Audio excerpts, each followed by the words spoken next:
एक पल के लिए सोचिए, इस वक्त राइट नाउ किसी घने जंगल में या किसी पुराने टूटे हुए किले की सीढ़ियों पर या शायद नर्मदा नदी के किनारे कोई चल रहा है। वो थका हुआ है, बेहद दर्द में है, पर हजारों साल से लगातार चल रहा है और चाहकर भी रुक नहीं सकता। सुनने में किसी साइफाई या फैंटेसी मूवी की स्क्रिप्ट लग रही है ना? लेकिन नहीं, ये हजारों साल पहले लिखा गया एक ऐसा विवरण है जो आज भी लिटरली आज के इस मॉडर्न दौर में भी बहुत से लोगों के लिए एक जीवंत सच है। तो आज के इस एक्सप्लेनर में हम मिथ और रियलिटी की इस बाउंड्री को थोड़ा टेस्ट करेंगे। हम उन 7 आत्माओं के रहस्य की गहराई में जाएंगे जिन्हें मौत छू ही नहीं सकती। अब देखिए, हिंदू धर्म ग्रंथों में एक बेहद प्राचीन संस्कृत श्लोका है जो सदियों से लगातार पढ़ा जा रहा है। ध्यान से सुनिएगा। अश्वत्थामा बलि व्यासो हनुमानस विभीषणा कृपाचार्यश्चा परशुराम सप्तेते चिरंजीवना। इसका सीधा सा अर्थ यह है कि अश्वत्थामा, राजा बलि, वेदव्यास, हनुमान जी, विभीषणा, कृपाचार्य और परशुरामा, ये 7 शख्सियतें अमर हैं। और दावा ये नहीं है कि ये किसी और आयाम या डायमेंशन में है। दावा ये है कि ये पौराणिक हस्तियां आज भी हमारी इसी धरती पर ठीक हमारे आसपास मौजूद हैं।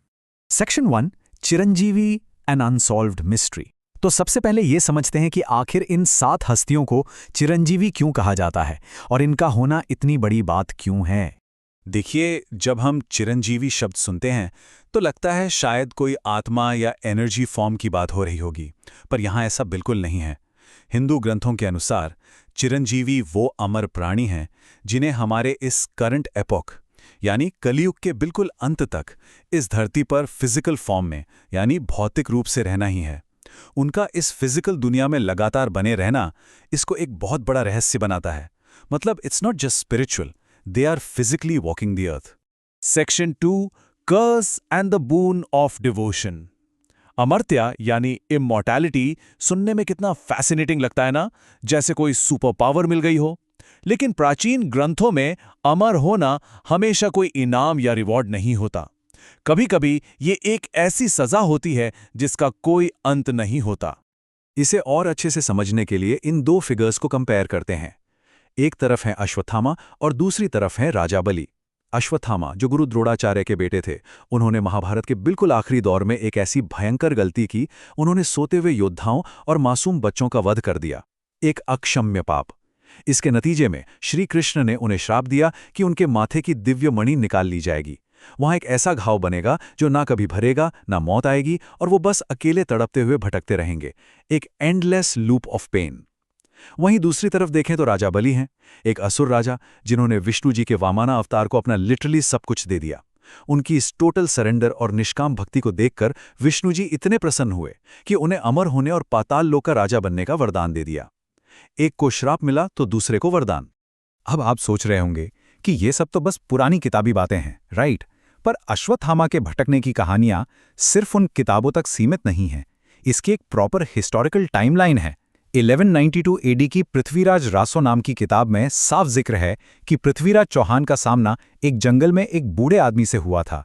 पृथ्वीराज ने उसके एक ऐसे घाव का इलाज करने की कोशिश की जो भरी नहीं रहा था, और बाद में उस आदमी ने खुद को अश्वत्थामा बताया। फिर 18वीं सेंचुरी आती है, जहां स्वामीनारायण जी के माता पिता बताते हैं कि गुजरात में उन्हें एक लंबा साधु मिला जो अपने खून बहते घाव पर लगाने के लिए हल्दी मांग रहा था। और हमारे आधुनिक दौर में मध्य प्रदेश के असीरगढ़ किले के पुजारी का तो आज भी दावा है कि जब वो सुबह अंधेरे में मंदिर खोलने जाते हैं, उससे पहले ही वहां ताजे फूल रखे हुए मिलते हैं। ये अलग अलग सदियों की घटनाएं ऐसे जुड़ी हैं जैसे कोई एक ही थ्रेड इन सबको बांध रहा हो। और अब जरा इस नंबर को देखिए, 4 करोड़ 40 मिलियन। ये करीब करीब पूरे केरला की आबादी का आंकड़ा है। हर साल चिंगम महीने में वहां ओनम का त्योहार पूरे जोश के साथ मनाया जाता है। अब ओनम सिर्फ फूलों की रंगोली या बोट रेस का त्योहार थोड़ी ना है। ये इन 4 करोड़ लोगों का एक अनशेकेबल, अटूट विश्वास है कि उनके अमर राजा बलि हर साल पाताल लोक से आते हैं, सिर्फ अपनी प्रजा से मिलने और उनका हालचाल जानने। एक राजा की लेगेसी उसके लोगों के दिलों में सदियों बाद भी इस हद तक जिंदा है। ये अपने आप में बहुत पावरफुल बात है। Moving on to section 3, symbols of knowledge and power. यहां हम बात करेंगे महर्षि वेदव्यास और हनुमान जी की, जो इस दुनिया में इन्फिनिट नॉलेज और अनमैच्ड पावर को रिप्रेजेंट करते हैं। सबसे पहले बात करते हैं महर्षि वेदव्यास की। जरा सोचिए इस इनसेन टास्क के बारे में। इस एक अकेले ऋषि ने चारों वेदों को बांटा, 18 पुराण लिख डाले और दुनिया का सबसे बड़ा एपिक महाभारत रचा। कहा जाता है कि वो बोलते थे और खुद गणेश जी उसे शब्द देते थे। और व्यास जी इतने ब्रिलियंट थे कि बीच बीच में ऐसे कॉम्प्लेक्स श्लोक बोलते थे कि गणेश जी को भी लिखने से पहले रुककर उनका गहरा मतलब समझना पड़ता था।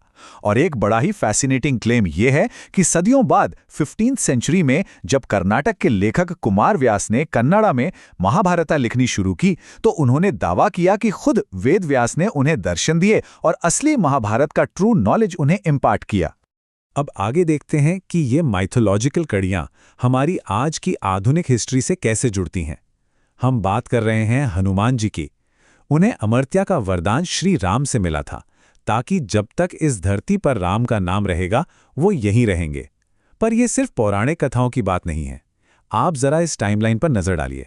1990 का करसेवक फ्लैग इंसिडेंट, 1998 का अयोध्या बॉम्ब डिफ्यूजल और रिसेंटली 2024 की राम मंदिर प्राण प्रतिष्ठा। इन मॉडर्न घटनाओं के जो रिकॉर्ड्स और क्लेम्स अवेलेबल हैं ना, वो सच में माइंड ब्लोइंग है। 1998 की इस घटना को ही ले लीजिए, जो सीधे उत्तर प्रदेश पुलिस के ऑफिशियल रिकॉर्ड्स में दर्ज है। इंस्पेक्टर अविनाश मिश्रा और उनकी एसटीएफ टीम ने अयोध्या में 20 kg RDX इंटरसेप्ट किया था। सब कुछ अंडर कंट्रोल लग रहा था, पर एक आतंकी किसी तरह हनुमानगढ़ी मंदिर के बिल्कुल पास एक टाइम बॉम्ब प्लांट करने में कामयाब हो गया। टाइमर पर सिर्फ 1 मिनट बचा था। एकदम एक्शन मूवी जैसी सिचुएशन। जब पुलिस और बॉम्ब स्क्वाड वहां भागते हुए पहुंचे, तो उन्होंने जो देखा वो विश्वास के बाहर था। एक छोटा सा बंदर उस बॉम्ब के डिटोनेटर के तारों को चबा रहा था, और जैसे ही उसने तार काटा, बॉम्ब वहीं रुक गया। टाइमर पर ठीक 3 सेकंड्स बचे थे, सिर्फ 3 सेकंड्स। ये एक ऐसी रिकॉर्डेड पुलिस फाइल है जिससे कोई स्ट्रिक्टली लॉजिकल दिमाग भी पूरी तरह डिसमिस नहीं कर पाता। और फिर आता है हमारा साल 2024। अयोध्या राम मंदिर की प्राण प्रतिष्ठा के दिन एक अजीब और खूबसूरत वाकया हुआ। स्कल्प्टर अरुण योगीराज की बनाई उस नई रामलल्ला की मूर्ति के पास एम्प्टी सैंक्टम ने, यानी बिल्कुल खाली गर्भगृह में, एक अकेला बंदर बिना किसी शोर शराबे के चलकर आया। वो मूर्ति के पास थोड़ी देर शांति से बैठा और फिर चुपचाप चला गया। वहां मौजूद लोगों और श्रद्धालुओं ने यही माना कि ये और कोई नहीं, खुद हनुमान जी थे, जो मंदिर बनने के बाद अपने प्रभु के पहले दर्शन करने आए थे। Let's dive into section 4, protectors of Dharma and justice, यानी धर्म और न्याय के रक्षक। यहां हम विभीषणा और कृपाचार्य की बातें करेंगे। इन दोनों चिरंजीवियों की सबसे खास बात पता है क्या है? इनके बेहद मुश्किल नैतिक चुनाव, यानी मॉरल चॉइसेस। इन्होंने उस वक्त सही का साथ दिया जब गलत रास्ता चुनना बहुत आसान था। विभीषणा ने अपने ही सगे भाई, यानी उस वक्त दुनिया के सबसे पावरफुल राजा रावण का साथ छोड़ दिया। क्यों? क्योंकि रावण गलत था। उन्होंने बिना किसी सेल्फ इंटरेस्ट या डील के श्री राम का रास्ता चुना। वहीं महाभारत के युद्ध में कृपाचार्य को देखिए, वो थे तो कौरवों की तरफ, पर जब अश्वत्थामा ने रात के अंधेरे में दुश्मनों को सोते हुए मारने का वो अनएथिकल प्लान बनाया, तो कृपाचार्य ने साफ इनकार कर दिया। उनके लिए उनकी लॉयल्टी से भी बढ़कर उनका धर्म और असूल थे। और इन्हीं अनकॉम्प्रोमाइजिंग प्रिंसिपल्स की वजह से इन्हें आज भी पूजा जाता है। अगर आप श्रीलंका के किलानिया जाएंगे, तो वहां आज भी विभीषणा का एक प्राचीन मंदिर है, जहां उन्हें एक गार्डियन डेटी, यानी वहां का रक्षक मानकर सम्मान दिया जाता है। और कृपाचार्य, उनके बारे में ऐसी मान्यता है कि वो आज भी हिमालय के किसी गुप्त आश्रम में धर्म और ज्ञान का प्रसार कर रहे हैं। ऐसा भी सुनने में आता है कि कभी-कभी 2 अमर योद्धा, अश्वत्थामा और कृपाचार्य, आज भी आमने सामने आते हैं। Imagine that level of history walking among us. Section 5, कल्कीज गुरु परशुरामा। यहां एक कॉमन पैटर्न नोटिस कीजिए। हर चिरंजीवी के इस धरती पर रुकने का एक बहुत स्पेसिफिक पर्पस है, और परशुरामा जी का मकसद बहुत ही फोकस्ड और मार्शल है। उनका दुश्मन कोई एक आदमी नहीं, बल्कि हमेशा से एक पूरी की पूरी करप्ट व्यवस्था रही है। कहा जाता है कि वो पिछले हजारों साल से महेंद्र पर्वत पर डीप मेडिटेशन, यानी घोर तपस्या में लीन है। उनका इंतजार सिर्फ एक ही दिन का है, कलयुग का एब्सोल्यूट एंड। क्योंकि जब विष्णु जी के 10वें अवतार कल्कि इस धरती पर आएंगे, तो उस पीक करप्शन और अधर्म को खत्म करने के लिए उन्हें शास्त्र विद्या सिखाने वाला गुरु कोई और नहीं, बल्कि खुद परशुरामा होंगे। He is literally waiting to train the ultimate warrior. Section 6, is this true? अब आती है सबसे मेन बात। इन सारी ऐतिहासिक कड़ियों और मॉडर्न गवाहियों को देखने के बाद टाइम आ गया है इनका एक इम्पार्शियल और न्यूट्रल एनालिसिस करने का। अगर हम इस सफ़र और हमारे सामने आई इस टेबल को देखें तो सदियों तक फैली हुई अलग अलग एविडेंसेस मिलती हैं। 12th सेंचुरी की पृथ्वीराज रासो जैसा हिस्टोरिकल टेक्स्ट हो या 1998 का modern police defusal record, Asirgarh किले के पुजारी के रोजाना की डेली रिचुअल्स हो या फिर 4 करोड़ लोगों की ओनम फेस्टिवल में अटूट आस्था। हमारा मकसद यहाँ किसी चीज को ब्लाइंड फेथ की तरह प्रूव करना नहीं है, पर at the same time in accounts को एकदम से हल्के में लेके नकार देना भी आसान नहीं है। ये सारे लिविंग एविडेंसेस आपस में मिलकर एक बहुत ही बड़ा और बहुत ही इंट्रीगिंग फ्रेमवर्क जरूर तैयार करते हैं।